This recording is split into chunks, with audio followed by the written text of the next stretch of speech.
হরে কৃষ্ণ। এটা একটা 500 টাকার নোট, এটা একটা 200, এটা 100, এটা 50, এটা 20, এটা 10।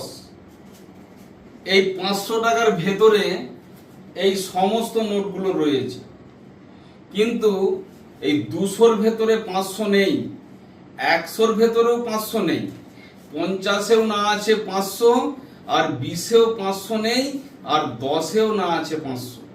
ঠিক সেই রকম অনন্ত ব্রহ্মাণ্ডের মালিক যিনি, তিনি হচ্ছেন Shri Gobinda. All in all, সমস্ত কিছুর মালিক, একেলা ঈশ্বর কৃষ্ণ।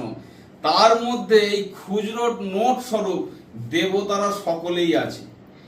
ভগবানের মধ্যে কালী আছে, ভগবানের মধ্যে শিব আছে, ভগবানের মধ্যে ব্রহ্মা আছে, ভগবানের মধ্যে বিষ্ণু আছে, 33 কোটি দেবদেবী ভগবানের মধ্যে আছে। কিন্তু কোন দেবদেবীর মধ্যে ভগবান পূর্ণরূপে নেই। অনেকে যে কথাটা বলে থাকে, যেই কালী সেই কৃষ্ণ, না, যে কৃষ্ণ সে কালী হতে পারে, কিন্তু যে কালী সে কখনো কৃষ্ণ হতে পারে না।